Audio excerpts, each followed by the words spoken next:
everybody can come. I know there are some people might have different point of view than us, and we don't mind that. This is a democratic country, we believe in democracy, and democracy is the best revenge for anything. I start the meeting. My name is Mushtaq, Lasharie, and Dave Anderson was with us in the next door meeting. He has to fly to Northern Ireland on a parliamentary business on 3-line whip, so he's just flown. We are expecting some other parliamentarian to come and join us. There is debate going on in the chamber, and it is very important. But let me start by thanking everybody. Third World Solidarity works for peace, justice, and tolerance. We have been working for this for 29 years now. This is a long time. So Andrea is sitting here. She is much younger than 29 years, but we have been working. I'm much older, so I started it. We have got some councillors, some other parliamentarians, some other colleagues from media as well. I'm very thankful to my daughter likes, Khalid, who has come specially to record and then put on blog, and I hope other people will take some notes and put it on the record. I think it is very important that we carry on the pressure. People believe that the Parliament has passed a resolution 2-3 weeks ago to recognize the Palestine state, and that's it. It is not the end of the matter, it is the start of the matter, because only 3 countries in the European Union, Yasir, come forward, this seat is for you. Only 3 countries, Sweden, Spain, and Malta, has accepted state of Palestine. I think we believe that 2-state solution is the best, although some of us might believe in other things or beyond it. I think I was very disappointed when David Cameron, the Prime Minister of the United Kingdom, last week answering to a question said that he supports Israel because that is the only country in the Middle East which is observing human rights and fulfilling the democratic values. I think if democratic values are to build the walls around it, that is not the democratic attitude. All the countries in the world, international communities have condemned it, they carry on doing it. The Muslims and Palestinians who live in Jerusalem, they are not allowed to go to the mosque. There are other issues in the country, they can't export their forms, and there are other difficulties which other speaker will speak. We have got a line of speakers, but I will invite first of all His Excellency, and I hope like Sweden, like Spain, like Malta, the Britain will accept United State of Palestine to be a country and give the status to diplomatic status to our diplomats of Palestine in this country. I'm very thankful to you all because it is a late evening and I know a lot of people have other commitments, that's why.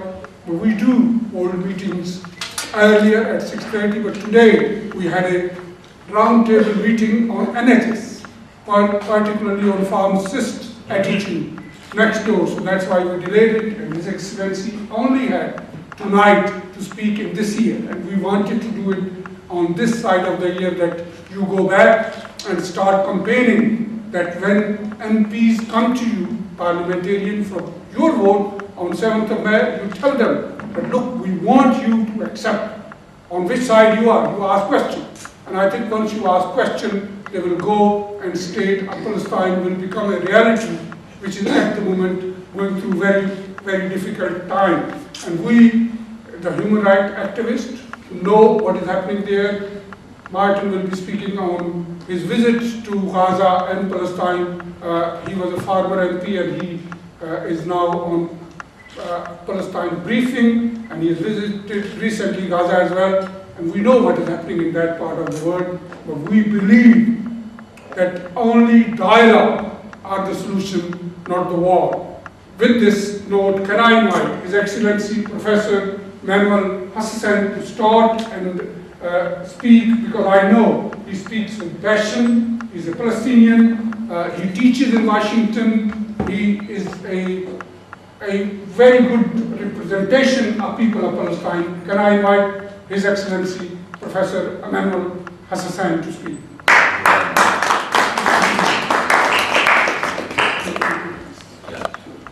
Thank you very much, Mushtaq. I'm always pleased to speak for the Third World Solidarity, and I have always commended your work in support of freedom and justice. Of course, this is not the first time I address such an audience. It gives me great privilege tonight again to come and to talk about Palestine and the recent developments. This year we mark the 47th year of occupation. An occupation that has been long overdue. It is still shameful that the international community has not put enough pressures on this state called Israel to end its occupation. We have embarked on negotiations for 22 years. For 22 years we've been negotiating, and things are not improving on the ground. As a matter of fact, things are deteriorating. We have more settlements today than ever. We have settlers more than 650,000. We have seen housing units every month increasing in the environs of Jerusalem. We have revoking of Palestinians living in East Jerusalem their IDs. We have seen demolition of houses. We have seen destruction of infrastructure. We have seen naked war on Gaza. We have seen total isolation of Jerusalem from the West Bank. We have seen the West Bank being divided into cantons with no geographic continuity. We have seen also the West Bank isolated from Gaza. We have seen the destruction of institutions, and we have seen the continuous incursions of Israeli settlers into the Al-Aqsa Mosque, and we have seen systematic policies of Israel trying to enforce a bill that would become a law saying that this is the Jewish state. And by Jewish state, it means that 20% of the population of Israel who are Arabs are going to be denied their citizenship. The Druze who are living as a minority will be deprived of their citizenship, which means all this put together, Israel is moving towards an apartheid state. Now, Israel has built this long wall, 2 meters high, 750 kilometers, deep 10 kilometers into the West Bank to make that total separation.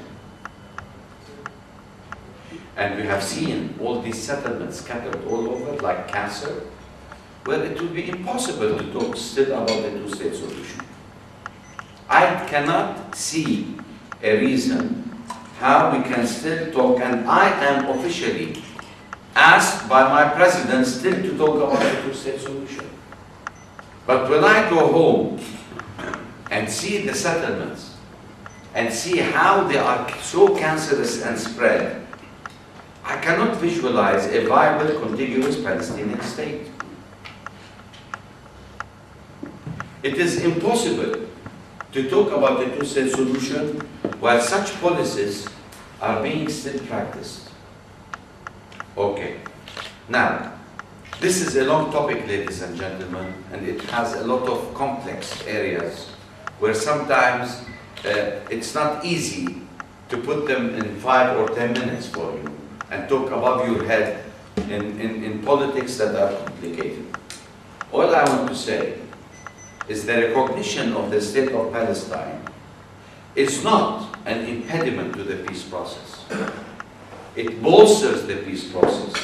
It's not an alternative to the peace process and to negotiations. The recognition of the state of Palestine says one thing, that the occupied territories are not disputed territories. These are occupied territories. All we're saying, the borders of 1967 are occupied. Israel says these are disputed territories.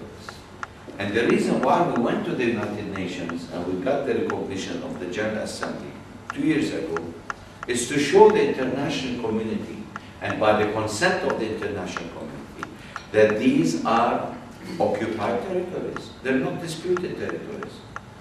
Now, we talk about negotiations. Yes, we have to negotiate with the Israeli side in order to draw the borders, the final borders, the contours of that state, the swapping between Palestinians and Israelis in terms of land exchange and what have you. These should be the essence of negotiations, not security, not borders, not water, not refugees. These are issues that will be settled after we sit down and say these are the borders. Then the other issues will fall. And the only ones who will, decide on these issues are the Palestinians and Israelis. It's not the United States, it's not the UK. It's what we call partners in conflict, are the ones who will decide ultimately the fate of that state and that bilateral relationship, where I believe, democracies, two democracies can survive and can have the longevity of peace. I am here a man who represents a country that is under occupation. People that has been suffering by breach of human rights. We have international violations of human rights. Our people are not living like normal human beings. They are being discriminated against in every walk of life. And that is not acceptable. So many resolutions have passed in the United Nations, but we haven't seen any of these resolutions being implemented. It's so unfortunate that a third party which is supposed to facilitate the process of reconciling and bridging the gap between the partners to the conflict are impotent. As a matter of fact, they are unequivocally supporting one side against the other by not putting pressures. How could we have normal negotiations when one people is under occupation, the other is occupying force?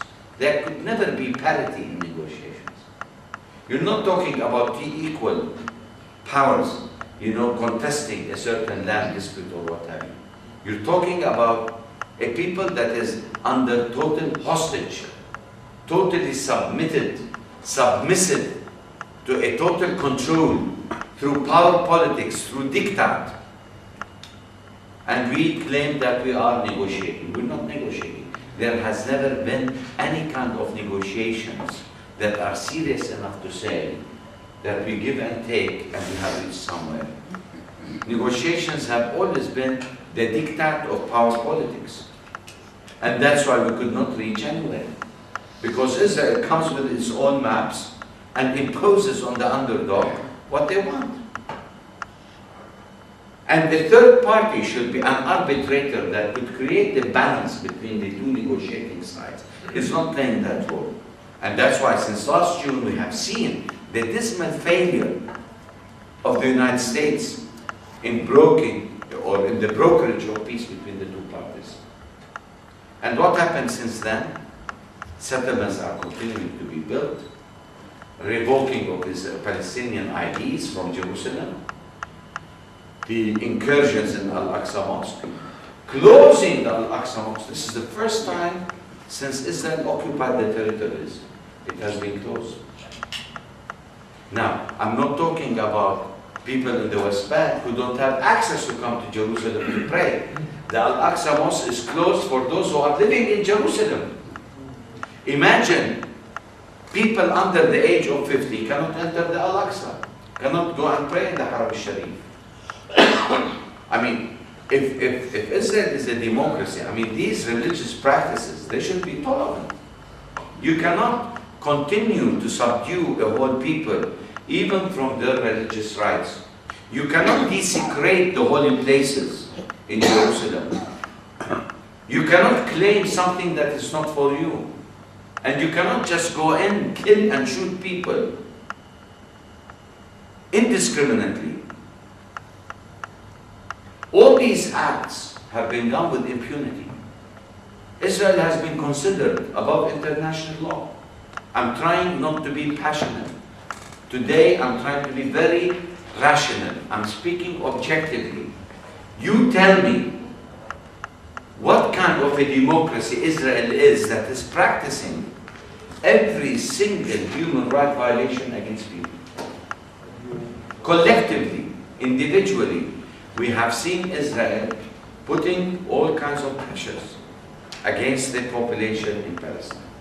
Now, look what is happening today in Jerusalem. What do we have in Jerusalem? Jerusalem became the most impoverished city now, with 75% under poverty level. We have seen Jerusalem being denied infrastructural development. We have seen Jerusalem health system crumbling. We have seen Jerusalem's welfare system crumbling. Yet at the same time, Israel claims that those who live in Jerusalem are considered to be Israeli residents, not even citizens. So the education system is falling apart, the health system is falling apart. We have now ghettos in Jerusalem, we have drug dealings in Jerusalem because of abject poverty. And Israel is not taking care of the Palestinians in East Jerusalem, let alone they are not allowed to be taken care of by the Palestinian Authority in Ramallah. So the Jerusalemites are paying today the heaviest price. And that's why maybe you hear every day we have skirmishes, problems in Jerusalem, at the outskirts, outside the wall, inside the wall. And all acts of violence are going to step up more and more, because people cannot continue to be humiliated. And this is what we are witnessing today. Total humiliation, total negligence of the East Jerusalemites, who don't have access also neither to the West Bank nor to Gaza. Jerusalem is used to be the center of health services, the center of civil services for the entire Palestinian people. And by isolating Jerusalem, there is no connection whatsoever between the people and the families who live in Jerusalem and those on the West Bank or in Gaza. So we're talking about enclaves, totally separated from each other, with no services, no kind of help. The unemployment is more than 50% today. People are living on $300 per capita income, and you don't want them to revolt. I think today I can say it's not only the political situation that is prompting people to go into the streets in Jerusalem. It's the impoverishment. It's the economic conditions now, where they don't have access to any kind of services or to job employments or to job opportunities. And that's why, you know, we have people and youth who are angry. Let alone, we have hundreds of thousands of students who don't have access to daily studying in schools. Thousands of them have to stay till the evening to go to school, and we have lack of chairs in schools. So there is no education, there is no hope for future, there is occupation, students are being put in jail, the youth have no hope for any future. What do you expect them to do, ladies and gentlemen? They will force themselves into the streets, and they will confront soldiers, and the escalation of violence and the intensity of violence would lead to a convulsive violence that will be out of control. I can see a third intifada coming around the corner. It's going to be this time from Jerusalem, not from the West Bank and not from Gaza. I was asked to speak specifically about Jerusalem by Mushtaq, and that's why I'm focusing more on Jerusalem than anything else. Now, in order not to take more time, we have so many speakers. What I would like to say is that there are options and there are alternatives. We are not going to sit idle and watch Israel continue its desecration of the holy sites. We are not going to sit idle and continue to see the occupation continue. We are not going to carry arms and shoot civilians in Israel, because that's not the strategy of my leadership in Ramallah. We have always believed in non-violence, peaceful resistance. We have always collaborated with the Israelis on security matters. And I believe this is the time Israel has to pay the price. And by paying the price, Israel should not get away with its war crimes against humanity. Israel should be taken to the International Criminal Court. Israel should be indicted. And President Abbas, in a couple of days, is going back to the United Nations. As soon as we secure the 9 votes, we are going to put an end to this occupation. We need the full recognition as a state, and at the same time, we need to go to the International Criminal Court.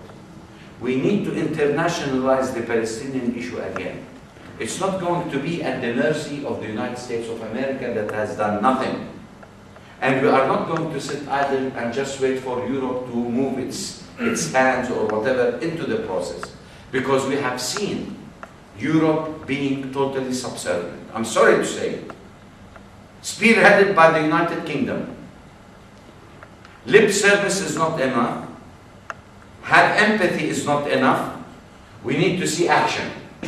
When this country spends billions of dollars in terms of arms trade with Israel, not boycotting Israeli products coming from the settlements officially, and not putting enough pressure in the Union, in the European Union, to lower the association agreement, I think the UK is not doing its responsibility. It's not shouldering its responsibilities. And the government has not recognized the state of Palestine. It's only the parliament has done this. Of course, the parliament, we thank the parliament, because behind the parliament, the people of the UK are supporting the Palestinian people for their nationhood and for their statehood. It is so ironic that we see more than 70% of the public here supporting the state of Palestine, while the government is not paying any heed to this. And this shows the hypocrisy of this democracy, when the public has something to say, overwhelming majority, and the government does not even do anything about it. So we are not that encouraged by European governments, but we are encouraged by European parliaments. Today the French have voted, also another landslide in the parliament.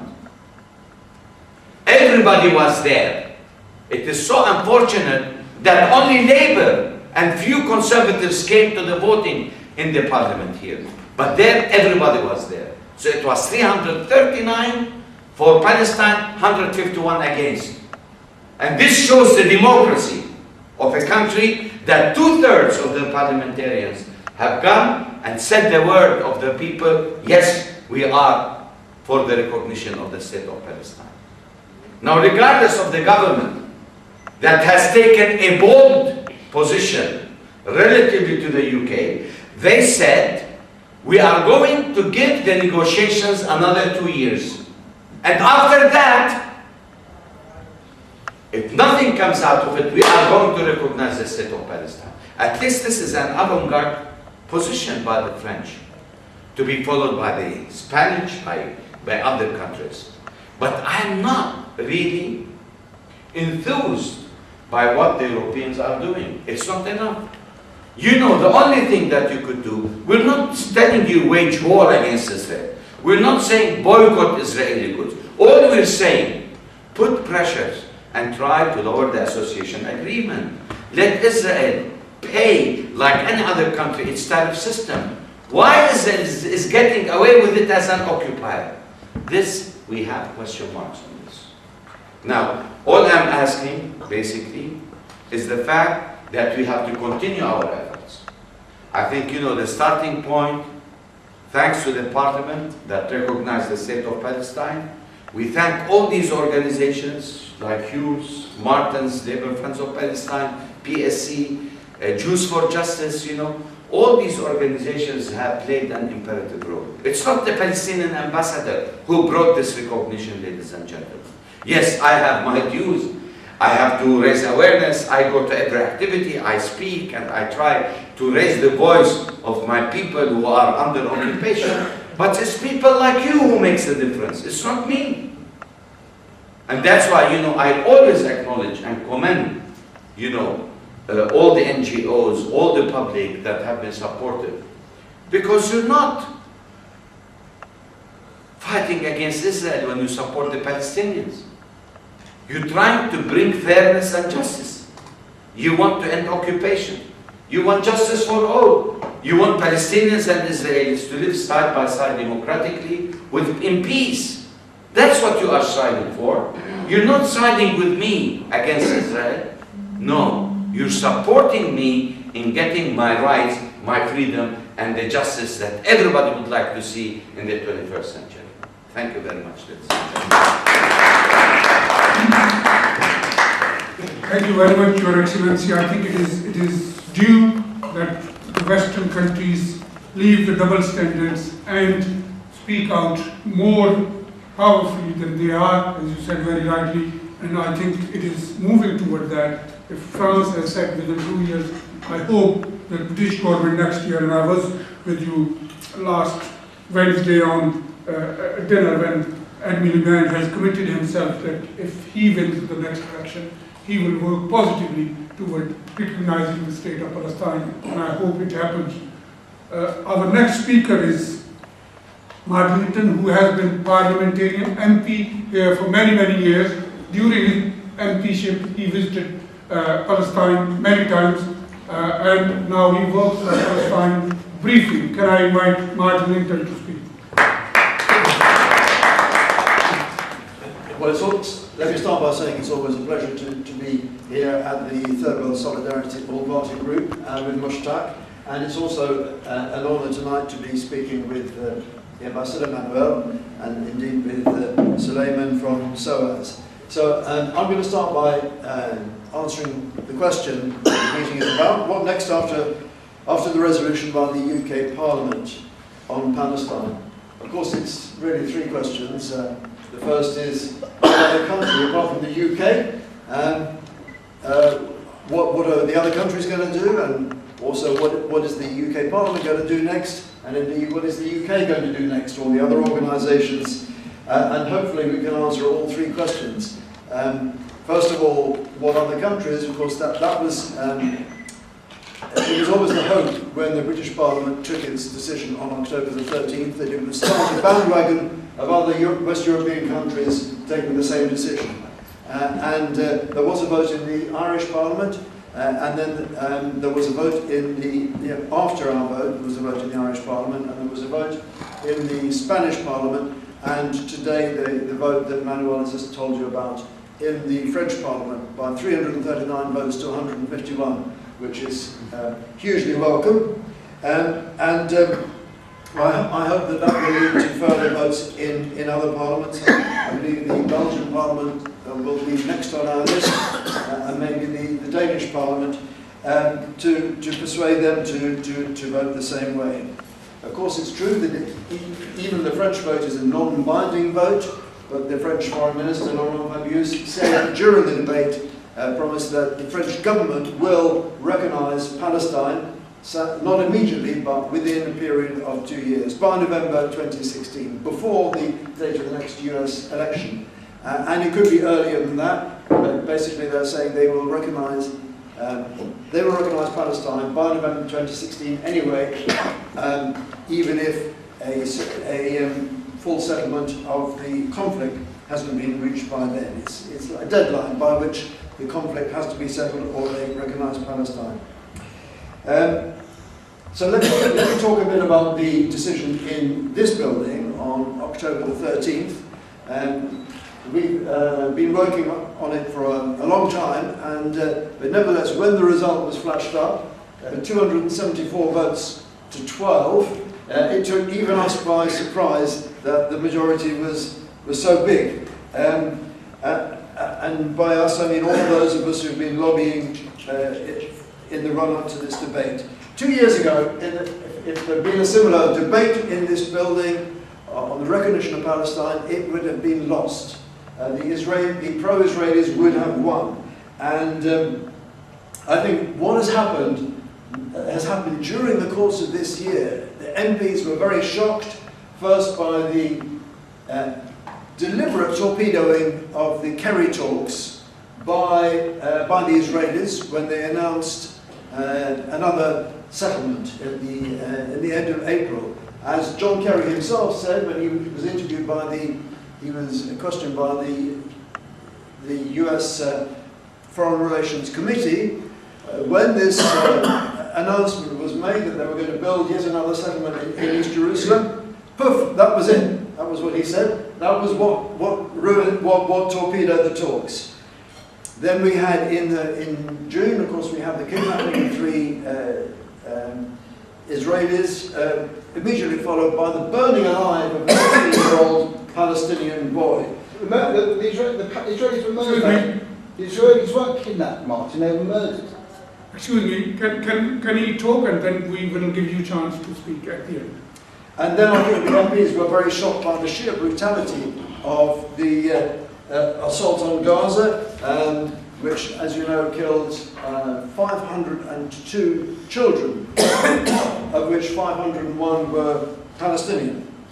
And then finally, the salt in the wound, the announcement of 4 more settlements in East Jerusalem, in the East Jerusalem area in September, which was what I think shocked many MPs most of all. But of course, the reason for the vote was partly because of these shocks that to MPs, but also there had been a very successful lobbying campaign, and in the last 11 days before the vote, MPs received 57,800 emails from their constituents, sure we all want to welcome Khalid Mahmood, who's just come into the room. I'm sure he will be joining us here on the platform. So, and those 57,000 emails, that's just from one website. And these are the websites where you can go and you can put your postcode in, and up comes a letter to send to your MP, and you can write whatever you like, or you can use a pro forma letter. So these letters are all from different people, and they're all from constituents. So if you think about 57,000, there are probably far more than that in total, but some MPs, some individual MPs, received over 1,000 emails. Now, when I was an MP, I can tell you that if I ever got more than 100 or 200 emails on a single subject, a single vote, I would sit up and listen. I would be terrified because I had a small majority, a very marginal seat. I would pay a lot of attention. So you can imagine the effect if an MP receives 1,000. In fact, some MPs, I believe, received over 1,500 emails on this topic. And so years of patient work by all the Palestine supporters and all the solidarity organisations such as the Palestine Solidarity Campaign, Labour Friends of Palestine, the Medical Aid for Palestine, CARBU, Friends of Al-Aqsa, and my own organisation, Labour to Palestine, eventually paid off in the lobbying that we did on this one issue. And because I mean, none of you have taken part in demonstrations in August. Many of you no doubt were there for the big demonstration in London, over 100,000 people, but there were demonstrations all around the country. Can be in any doubt that public opinion is way ahead of parliamentary opinion on this issue. The public is being convinced, as Manuel said, of the case for Palestinians long before the MPs were convinced about it. But the MPs are beginning to catch up, and this year they have really started to catch up. Now, in the final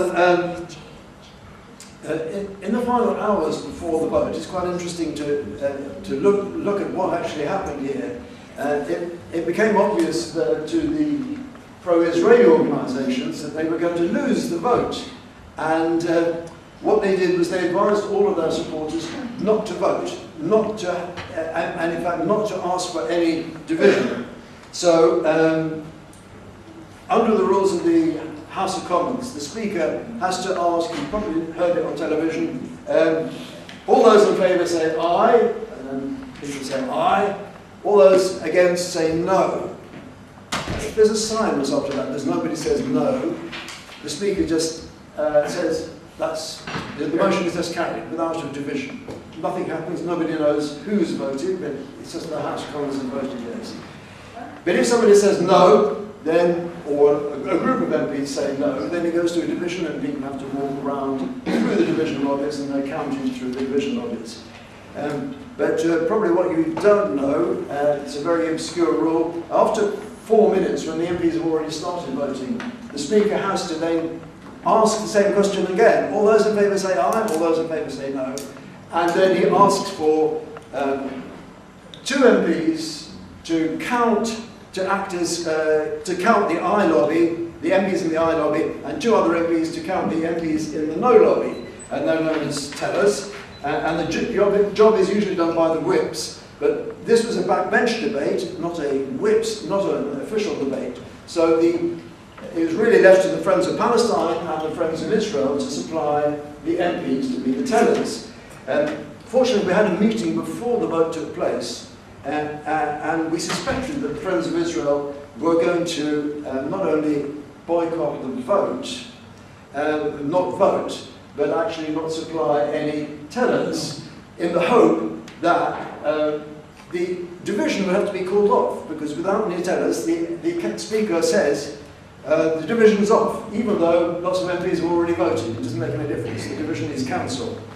So we persuaded a couple of MPs who are supporters of Palestine that they would have to volunteer as tellers for the noes, so that they would be officially recorded as voting against. But obviously, we would know that they hadn't meant to do that. So that every MP would then have the right to have their vote recorded, to go around through the division lobbies and be counted as voting. And the 2 MPs who volunteered were Jeremy Corbyn and Mike Wood, who I can assure you are very strongly supportive of the Palestinian cause, but they took the risk of their vote being misunderstood because they believe in democracy. People have the right to know how their MPs voted, and if they hadn't volunteered as tellers for the noes, we wouldn't have any idea how many MPs had voted, whether they voted for or against, whether they'd been there or not been there. And we wouldn't have had that headline of the House of Commons votes 274 to 12 to recognise Palestine, which went all around the world and caused a great deal of encouragement both to Palestinians and to Palestine supporters.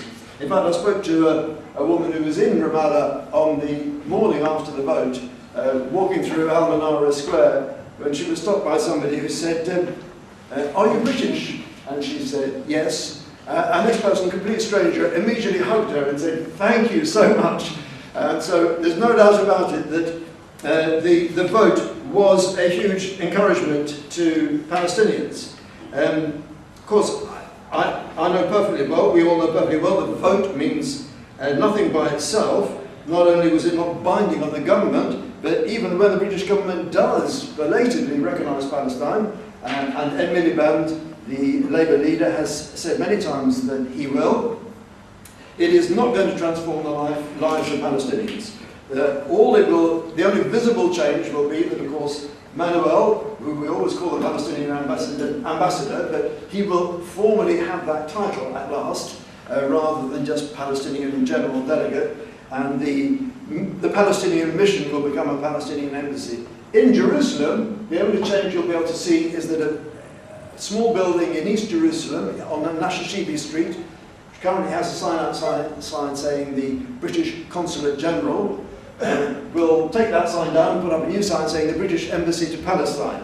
But But of course, even though that's the only visible change, I mean, the vote was hugely important as a kind of cathartic moment when the British Parliament finally found its voice and stood up for the Palestinians. And also as what sailors call a wind change moment, when suddenly the wind blows from a different direction and you can do things that you couldn't do before.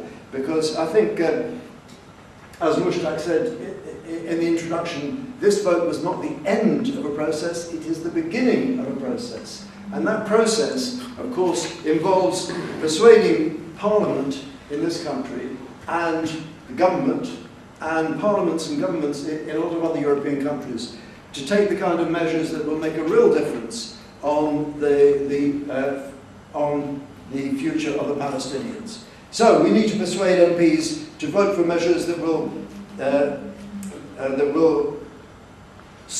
put pressure on the Israelis to stop settlement building and to end the occupation.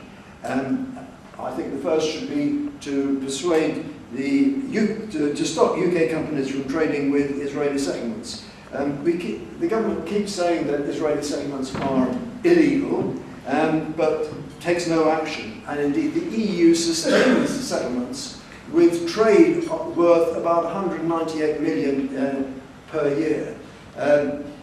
Well, that was the figure in 2013, 198 million pounds worth of trade by EU companies with illegal settlements. So the EU, while condemning settlements, is actually keeping them going. Now the next thing to persuade them to do would be to stop giving public contracts to firms that support the occupation or trade with settlements. I mean, we know many companies that do that. G4S is an example, Veolia is another example, and of course there are already campaigns against them, but these are companies that depend on public service contracts. And if British local authorities or government said, we don't want any, we're not going to sign any contracts with you, it would have a tremendous effect. This is what I call a step ladder. We're not trying to persuade the British government to go straight to BDS, boycott, divestment, sanctions, because we know that that's difficult to achieve in one jump, and it's not really necessary. What we're saying is there should be a step ladder. First of all, you can do this. If this doesn't work, you go to the next step. If that doesn't work, you go to the next step. And the boycott is just at the end of the line. Hopefully we can, by taking these steps, the government will persuade the Israelis long before they get to a complete boycott. But if you remember what happened in the anti-apartheid struggle, it was the same. There was a civil society boycott, but it was when the government started getting involved in taking sanctions against South Africa that the South Africans really sat up and realised that the game was up. So, public contracts, if that doesn't work, then we should start using the European Union's bargaining power. The European Union is Israel's largest trading partner. 1/3 of Israeli exports go to the EU. But looked at from the other point of view, Israel is only one of many trading partners for the EU. Only 0.7% of EU trade is with Israel. So the EU is in a very, very strong negotiating position. They could force Israel to take the necessary steps simply by threatening to put pressure through trade. And the simplest way would be, as Manuel said, this EU-Israel Association Agreement. Basically, it's a sweetheart deal between Israel and the EU that all of their goods can come into the European market without any duty, and ours can go to Israel without any duty. Well, certainly all the industrial goods. That's worth, it's difficult to say how much it's worth, but if you take the average duty that we charge on any other non-European country on their goods, which is about 7%, then this deal is probably worth about 750 million a year to the Israelis. And if the association agreement was suspended, then Israeli goods would be charged duty just like any other non-European country, and that would impose a huge cost on Israel. They would lose a huge amount of trade.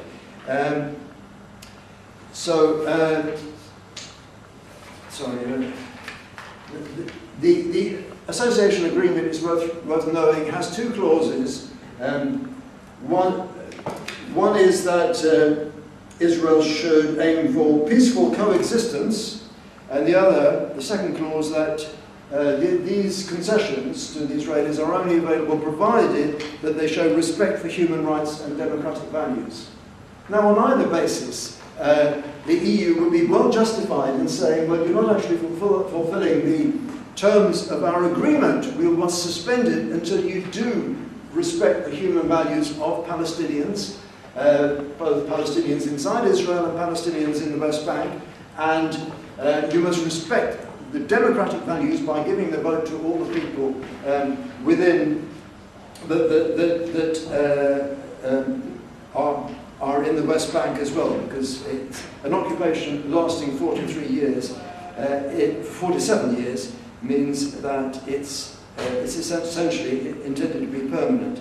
Now, there was a 3-hour debate this afternoon, yesterday on Palestine as well in this building, the second long debate we had within 3 weeks. And one of the Liberal Democrat MPs actually advocated, as did some of the Labour MPs, a formal review of the EU-Israel Association Agreement so that Israel would have to pay duty. And indeed, it's interesting that Britain has already, well, the EU has already suspended the EU Crimea Association Agreement.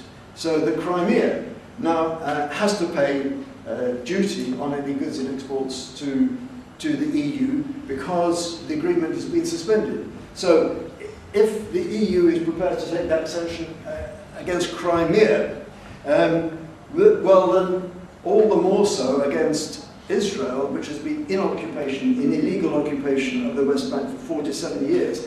There's only been an occupation of Crimea for a few months, and they've already suspended the association agreement. So we have the power, basically, to free Palestine through the EU. Nobody else is going to do it. I mean, the Americans, you could wait a century, nothing will happen. Obama might want to put pressure on the Israelis, but Congress has never allowed him to do so.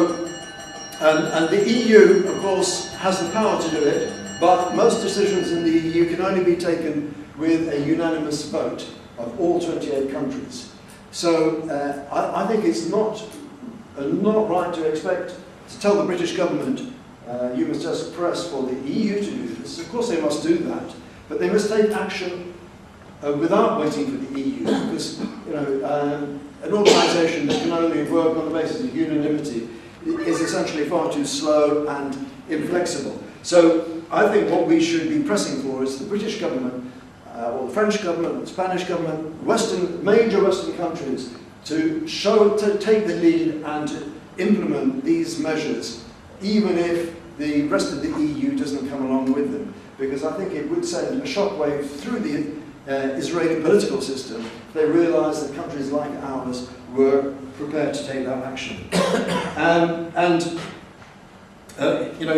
It's up, particularly I think, up to the Labour Party to rouse the country's conscience and to take a leading role in the campaign.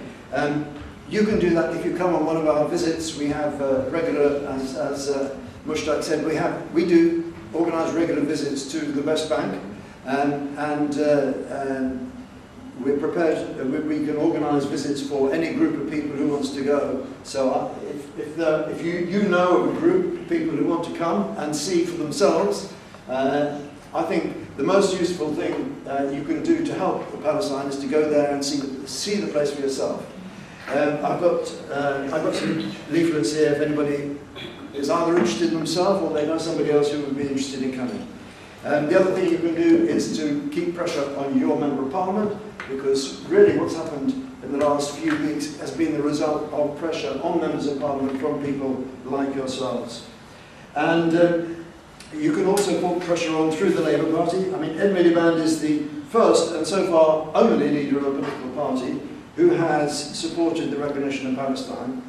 But what we need to do, of course, is to make him the first Prime Minister to show leadership that is needed for Britain to play the role it should be playing for freeing Palestine. Martin, thank you very much. We welcome Khalid Mahmood MP, who was in the chamber and has missed already one meeting, even AGM after Urban Solidarity, which he is elected without any money in it. But I think he's here. We have got another speaker, and then he will speak, and then we will open it to the public, and we have to leave this room by 9. So I think if I ask Dr. Tariq Suleman to be brief, it will be very good. He's a teacher in teaching in SOAS, and he has a lot of things to say about Palestine, but today I hope he will be brief. Dr. Tariq Suleman. Thank you. Thanks very much. I think I'm an academic, so I think His Excellency Emmanuel would know the risk of asking an academic to speak on that most emotive issue of Israel-Palestine conflict. But I think the issue of recognizing the state of Palestine, and not only just recognizing, but it's coming into existence, has been very eloquently put by His Excellency.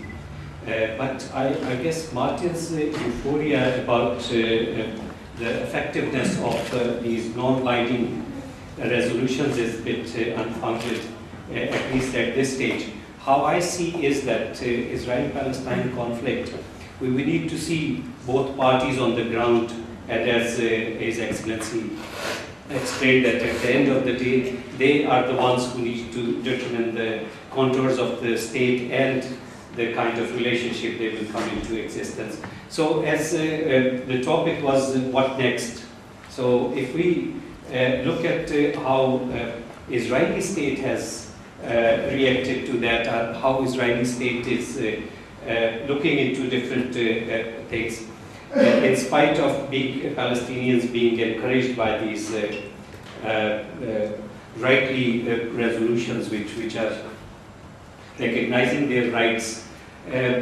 On Israel, it's a right-wing government which has got two peace proposals on the table, which is one is Lieberman's, which gives a population transfer and a land transfer, and then there's Naftali Bennett's proposal of peace, which gives rather annexation of Area C, so reducing the already Bantustan there is taking place. Right now, if we see the way Netanyahu government is forcing its finance minister into calling the next general election, which are more likely to be in March, the polls suggest that Netanyahu's Likud party is going to increase its seats, and Naftali Bennett's seats are likely to be increased. So what we are looking at is that the new parliament, which is coming into existence in Israel, is not likely to take any heed of these resolutions. They're not likely to even consider a Palestinian state, as far as my understanding of this right-wing party is concerned. I myself think that one of the areas where now Palestinians need to work on, because Palestinians are the only one who can impact the ultimate outcome by presenting a very conclusive decision on one of the areas, what exactly is required by Palestinians. We have seen some incongruency in even today's presentation. What is that two-state solution, which I believe has been buried long time ago, is still being pursued by Palestinian Authority. And then Martin's very brilliant strategy of BDS, which contradicts that two-state solution in its entirety.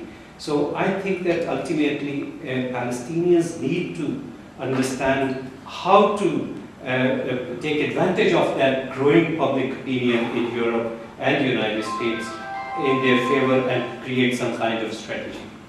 Thanks very much. Thank you. Thank you very much for very brief but very meaningful intervention. Can I invite Khalid Mahmood, MP for Berry Power and President of APPG on Third World Solidarity, to speak, and then it is up. Thank you, Mushtaq, Your Excellency. Martin, who's done a huge amount of work on this issue for a very long time. I think we can commend a lot of parliamentarians who have, for a very long sustained period, have done this, along with Richard Burton from Birmingham, who from the outset, ever since leaving this place, has worked very hard, and other colleagues with them have done a tremendous amount of work to keep this effort going, because they genuinely believe the issue of people's rights, liberties and human rights is important to do that and challenge that. I was luckily able to get in yesterday for just about 3 minutes in the debate, and in a way it was good. It was good because so many members of Parliament decided to participate. It was a fairly substantial debate in terms of a German debate. People don't get this long in debates in the German section, and we were very lucky to be able to get that German debate. And I think the whole dynamics, as far as I'm concerned, on the issue of Palestine and Israel has changed quite considerably. And I think what you said in terms of what's going to come into the next Israeli parliament, I think we should ignore that.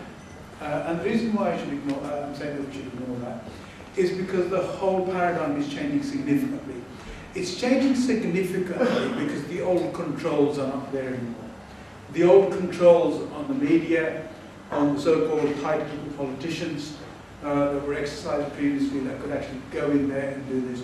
What we've got now is things like these, social media. And this is becoming so powerful, it's unbelievable. And Martin talked about the number of emails we got. And I got about 1,500 as well on the first time. I got a few for this debate as well. And the fact is that it's allowed direct access to people. There are also now people in the US, young people in the US, who are starting to become aware of the issue and aware of the injustice that's taking place in relation to the Palestinian people and how it needs to be addressed. So I think as far as I'm concerned, I'm not even going to bother considering what the Israelis are doing, because they're never, ever going to be constructive on this issue. And I think the group of Zionists that we've got in control, I don't want that discussion. So every time you put something in their court, they will kick it around for as long as they can, chuck it out of the ground, waste as much time as possible, and arrive at no conclusion. That's what they do, that's what they do. All the time that's what they've done for the past 60 odd years. And they can do that. Once they're doing that, they will build the wall of division. They will build the settlements. They will do everything they've done. They will penalize Gaza. They will completely isolate Gaza, isolate a huge number of people. If this happened anywhere else in the world, it would be considered a crime. But it doesn't get considered here. And had I gone on to make the speech that I was going to make yesterday, the issues that I would raise about the viability of the United Nations and other people like the US, the UK, European Union, how we deal with that. And we don't, because we haven't got that pressure that Martin was talking about. And it's coming. It's coming because there are significant Muslim constituents and people living in those places. That is where the pressure is coming from. And that's why, within a very short period of time, we've had now 3 clear discussions and a vote on Palestine. And that's very important to do that. In that short period of time, since what's happened in the summer, to get that, I think is hugely encouraging to me, because I can think now that we can see the way forward of moving forward. And what Martin says quite rightly, when the leader of the opposition walks through the same division lobby as you do to vote for that recognition, and the real advantage of that is going to be when that leader of the opposition becomes Prime Minister, he has bound himself to that vote. And that's the message that we should be sending out. This is not me just political campaigning for the Labour Party, but that's the fact. The fact is, when you even get up and ask David Cameron that question, and a lot of people have, and particularly people like Joel Kaufman, a very good friend of Palestine, somebody who has that experience of having been a Jew, but not a Zionist. And people don't differentiate that. And we just start to look at that differentiation and get those people on side. Joel's always been fantastic. The new nationality legislation that they're bringing in, hugely draconian and divisive. If that was to happen anywhere else in the world, there'll be a huge amount of criticism. And we don't get that. And so therefore, I think what we've got to do is to look at how we work with Your Excellency, how we work with members of Parliament here, how we work within the community to get that message across. So in a sense, as far as I'm concerned, I'm not interested in talking to the other side, because they certainly are not interested in speaking constructively to this side. So if they're not prepared to do that, ignore them. Because the more you engage with them, the more they think they're important. And I think what we've got to do, and the strategy that I would have, is to ignore the ones that think that they're too important to engage with. When you start ignoring them, they'll start to think, what is it that we're missing? And they need to think that, because whilst they're in a strong position, they can't carry on bullying the smaller partner. They can't carry on doing that, because the tables will turn. And I only wish the tables will turn in the Gulf region as well, as they've done across the UK and as they're doing across Europe and the West. And that's what we need to do, is get some of those countries in that region to start to understand how important it is. As important as Charles Lazir, was it? Who took actually made a speech against then took his father. Yes. Faisal, sorry. King Faisal made that speech. I only wish that some of these guys now currently in charge would have the same sort of courage to stand up and say what we want. And this issue of, getting rid of Israel and not recognizing Israel is a complete red herring. Because nobody can do that. It exists, it's there, that's it. Most of the countries have said yes to it, and the Palestinian Authority have said it exists, because it does. Let's get over that, because that's allowed to play into their doctrine of what they say about Hamas and what they do and all those things that they make about that. We've got to move away from that. Hamas has got to take responsibility for some of the actions they've taken. Now the fact that we've got some of the authority back through the PA, the Palestinian Authority, looking at it, and President Mahmood Abbas looking at some of that, that will to be able to make that change, and I'm sure we'll do that. Thank you very much. Thank you very much, Khalid Mahmood. I think he is one of the very long-standing parliamentarians who has always spoken out on that. I think it is clear that we have to work for more MPs to come on our side in this country, that we can move forward. I think the floor is open.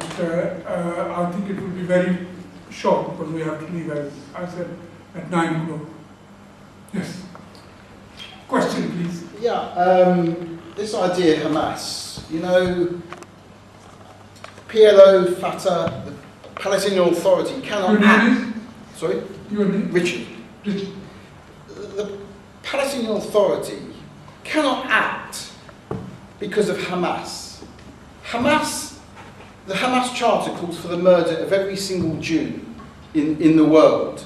The Palestinian Authority television is full of incitement against Jews. We saw the massacre of Jews, 4 rabbis a few weeks ago, not mentioned by Mr. Hassassain whatsoever. All we heard was one side of the equation, until the Palestinian Authority is brave enough and courageous enough to face down Hamas. That is the problem. Israel is not the problem. Israel wants peace. The main problem is the inability of British MPs, like Mr. Khan, Khalid Mahmood, sorry, and Mahmoud Hassassain, to actually face down and call Hamas for war crimes. You cowardly call for war crimes against Israel, but absolutely silent on the terrorists of Hamas, unlike Daesh, ISIS, ISIL, where you're happy to speak up against. Hamas, I don't get it. Well, I do understand it. Thank you. I will ask them to comment. Aman, please. Just very Very old four-liner. People's Party founder. In fact, I have written a beautiful poem on this process. Go ahead. With your permission. Very brief. Gaza is hermetically blockaded, barricaded, hermetically sealed. In Palestine, freedom, children, human rights bleed. Behind the Himalayan ambitions of Zionism lurk the aggressive designs of Zionist expansionism. Apparently, the series of recognition of independent Palestinian state by many European countries is a great step forward, kind of end of stalemate. But still weapons worth billions of dollars are showered with love by Pentagon, EU on Israeli state. To run with here and hunt with the hounds cannot be a good peace bait. Let children of both Israel and Palestine meet and play at real peace gardens gate. The Israeli settlements are going on non-stop and smirk the beautiful peace, future and fate. In fact, Israeli Zionist dreams want for it all ancient biblical lands on a plate. The building of Jewish settlements on Palestinian Arab lands surely seals the peace process, future and fate. Even if the idea of two states, Israel and independent Palestine, is regarded as ideal solution till now, up to date, let there be no more delay, as peace must not suffer or be late. Both Palestinian and Israel, please be brought on the table of brotherhood and talks without rancor and hate. All the members of Security Council must bring Palestine state in actual existence before it is too late. My last sentence, my MPs, honorable friends will like it. After all, what is the harm if Israel and Palestine share together peacefully fruits of peaceful coexistence and children of both the nations play together and eat in the same plate? Thank you very much, Marwa Khan. Khalid, we would want to respond to Richard and then we will continue. And I'm sure. I'm sure. Thank you. Basically, you can pick it up at Hayat if you want to do proper filming of it. Basically, the issue with Hamas was partly created by the IDF. The reason why it was created by the IDF, it's not a conspiracy theory, is that when you bombed the PA out of Gaza, Hamas took over. That's what happened when you bombed the police stations, when you bombed the power stations, when you bombed the schools, and bombed the PA out of Gaza. Hamas came in and were elected. We talk about democracy. Hamas was elected by the people because the seat saw no hope at all. Had there been a sensible step taken to deal and discussion with these places, we wouldn't have Hamas. We had the Palestinian Authority who were doing a job, who were trying their best to negotiate, trying to do the work around that and to deal with it. Aggression has to stop in that region. Whatever you say about aggression, it has to stop, and disproportionate aggression has to stop. And until we're prepared to address that, there will not be a movement. You can call Hamas whatever you want, I have no problem with that. But I also take responsibility for the disproportionate action that the IDF takes as well, so be aware of that as well. Thank you. Thank you very much, Khalid. Yes, Naheed, A few minutes. Thank you very much. Aman Khan, have a seat. Later on, once we finish the meeting, you can distribute your poem. Everybody should take the poem from Khalid. Well, I just wanted to pick up a gentleman calling massacre of 4 people dead. We all sat in our cozy sitting rooms over the last summer when Jewish citizens sat above the mountains with their chairs, with their cold drinks, and enjoyed the bombardment of defenseless Palestinian children and them being burnt alive. I could not ever come to terms with that kind of inhumanity in this day and age. When I read Anne Frank's diary as a young girl and the things that she wrote in it, I could never imagine that more girls in Palestine will be living in worse situation than that. If apartheid was not good for South Africa, certainly it is not good for Palestine. If the apartheid and Berlin Wall was not good for Europe, it is certainly not good for Palestine. If human rights are good for Western power and Western countries, certainly they also belong to Palestine. And that is what we should all speak up for and stand up for. Although this vote in British Parliament is just a moral victory for Palestinians, but it has to begin somewhere. And often it starts with the moral courage, and then it leads to action, and it leads to more better things. 135 countries in the world have already accepted, although people can disagree with it. 3 countries in Europe, Spain, Sweden has taken the lead, and Britain now. And apart from that, Latin American countries are also leading the way. Chile and many more countries are of the mind that they will soon be on board. So we just need to take courage from whatever little steps are taken, and we'll keep on fighting. Million people marched in London, and they couldn't stop Tony Blair from going to war in Iraq. Million people march every day here for Palestine.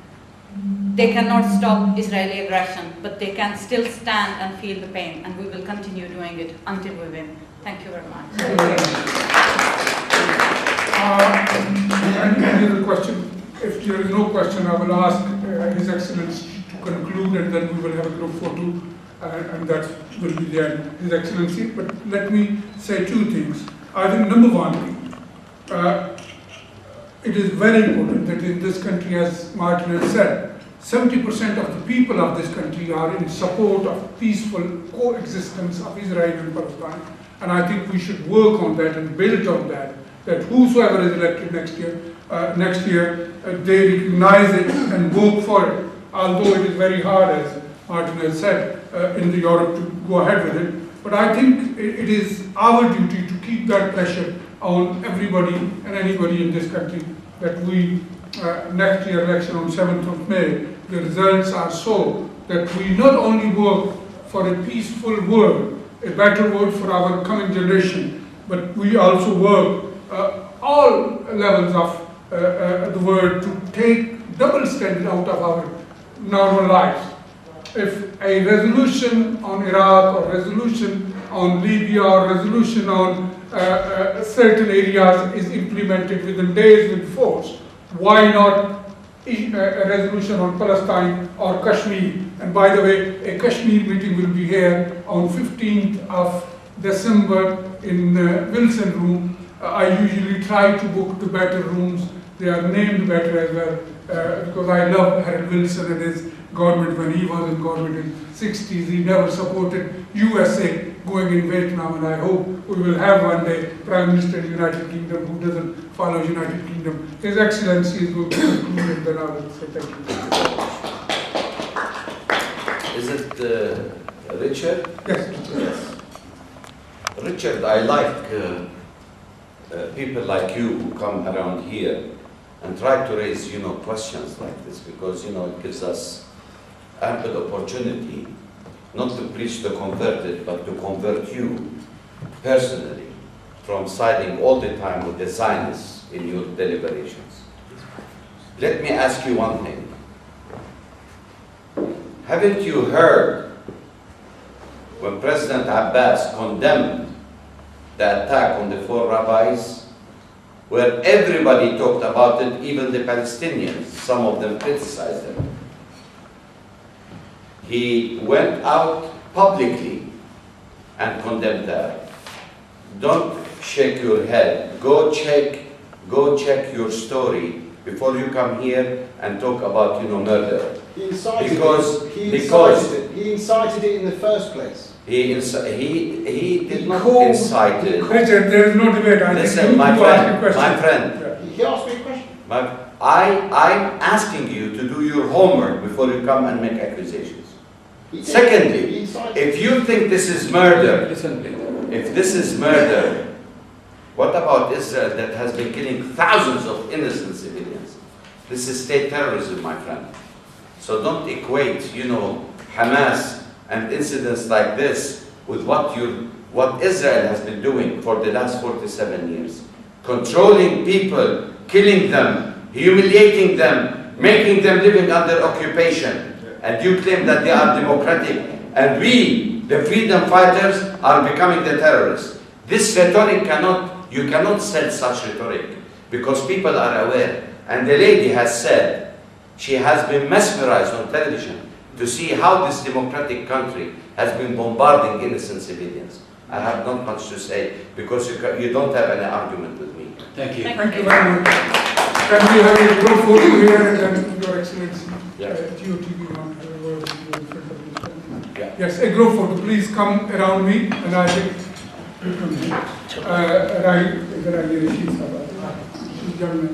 and if you stand behind, we will have a group photo. Aman Khan, a photograph. Yeah. Sidra Bede, you can come as well. Assalamu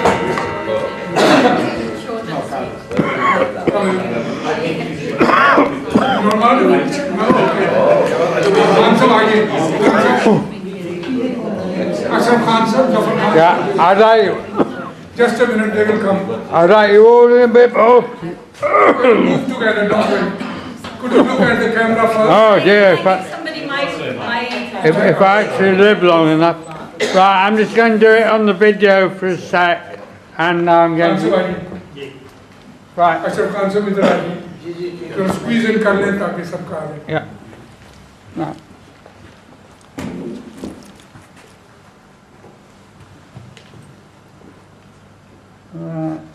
I'd like a bit more squashing if we can.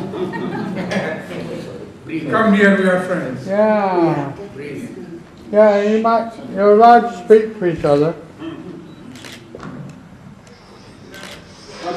Thank you very much. Can Wait.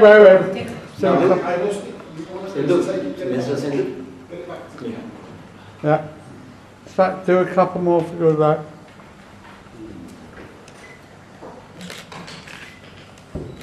Some people don't. Apna learn kya karo. few pictures, please. Madood sahab, Nice one. 3, 4.